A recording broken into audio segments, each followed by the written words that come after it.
Good morning, everyone. How are you this morning? Are you good? Can I ask you some few questions before I proceed? Can I? How many Psalms are there in the book of Psalms? How many Psalms in the book of Psalms? Okay, the hands of faith will give you the answer for that. Okay, the second question. Do you know Psalm 2? No? Yes? Do you know maybe Psalm 35? What does it say? Who say this?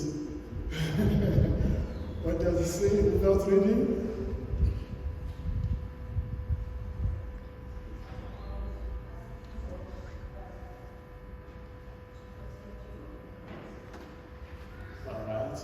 Do you know maybe Psalm 113, for instance?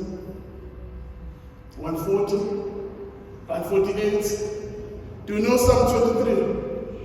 That's what's about. Probably all of us will all know Psalm 23. The Lord is my shepherd. There is nothing I shall want. I think this is the most famous psalm of them all. The Lord is my shepherd. There is nothing I shall want. This is the Psalm of David that he wrote as he was reflecting upon his life. I like the metaphor that he uses. The Lord is my shepherd. David, as we all know, that he was the shepherd. Do we all know that, isn't it? David was the shepherd. So it's easy for him to refer to God as the shepherd because he knows very well the life of the shepherd in relation to the sheep. It is easy for David to refer to God as the shepherd because he knows himself being the shepherd, the relationship that he had with the sheep. I was just thinking to myself, wondering how many of us who are the professions in their own fields can simply say maybe the Lord is my teacher, the Lord is my accountant, the Lord is my doctor, the Lord is my nurse, and so on and so forth. I wonder how many of us can say that.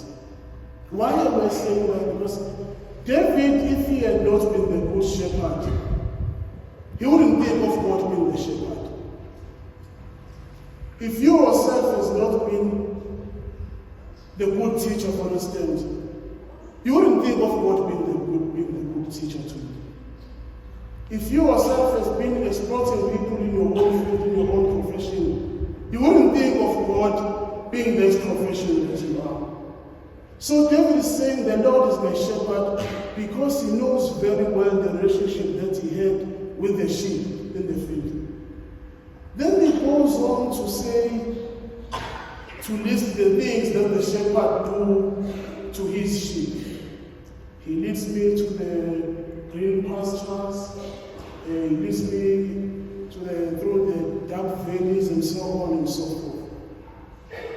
I want us to look at the relationship between the sheep and the shepherd. Being the shepherd of your sheep means you have to make sacrifice for sheep. Being the sheep and have the shepherd means you've got hope that there's someone who's looking after you. The sheep, they always rely on their shepherd. When the wolves come, they rely on their shepherd to protect them. When they are hungry, when they are thirsty, they rely on their shepherd to lead them, maybe to the rivers, to the waters, to the green pastures, as David has already said. This is the relationship that the sheep has with the shepherd. This is the relationship that David had with God. This is the psalm of hope. This is a psalm that gives us hope that whatever that is happening in our lives, we know that God exists and is there for us. When the sheep are in the valley, it's doesn't mean that they are not going to be hunted. When the sheep they are in the village, that doesn't mean they are not going to be injured. But they know that the shepherd is there for them. They know when the wolves and the lions and the dogs and everything that has them, when they come, they know that the Lord is there for them. They know that the sheep is there for them to protect them. Maybe this is something that should happen to our lives as well. That whatever that is happening in our life, we should always remain trustful to God, that He is there for us to give us hope. He is there for us to give us direction. He is there for us to give us strength. He is there for us to lead us in everything that we do. Being a sheep does not mean you are not going to be hated. Being a Christian does not mean you are not going to be hated. Being a Christian does not mean you are not going to be lost along the way. Because at times the sheep, they lose sight of their shepherd. Sometimes the sheep, they face the difficulties in the faith, but in everything that they do, they always rely on their shepherd. Maybe this is something that we ought to do as well, that we always rely to God who is our good shepherd. That when we face challenges, when we face difficulties in the field, which is life, we should always say, the Lord is my shepherd, there is nothing my shepherd.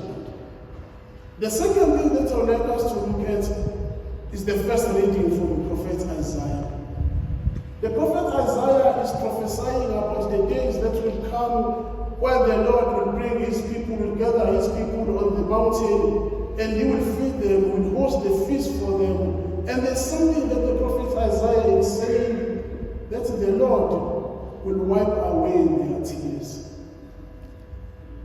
That after everything that His people have gone through, at the end of the day, the Lord will wipe away their tears. That His people who have been facing difficulties and challenges in life, at the end of the day, God will wipe away their tears. Maybe some of us have been crying for too long, have been crying and lamenting for many things for a long period of time. Some of us, sometimes they lose faith in God without knowing and without understanding that one day God will wipe away our tears. The third thing that I found very interesting to David in the psalm, towards the end, he says, surely goodness and mercy shall follow me. Surely goodness and mercy shall follow me. Surely the goodness and the good times of my life shall come one day. Yet in whatever that is happening, but one day the goodness and mercy shall follow me. David is giving thanks to God for everything that He has done for him. I wonder how many of us can be so grateful to God for the little things that He has done for them. Because at times we're always complaining and asking to God, but how many of us come to Mass and say, I'm here just to say I thank you, Lord. I'm here to say, God, I'm grateful for the things that you have done for me. I'm here at this Mass to say to God, I'm grateful for the family that you have given me. I'm here at this Mass to say I'm grateful to God for the job that I have. Even though it's not something that I studied for, but I'm grateful for the things that I have. I'm here to God to say I'm grateful to you, God, for the children that you have given me. I'm thankful to God for the family that you have given me. I'm thankful to God for the gifts of life that you have given me. That at times we ought to come to God to give thanks, not to always come to complaining, to ask for this and ask for that, but to give thanks to God, because each and every one of us, God has done something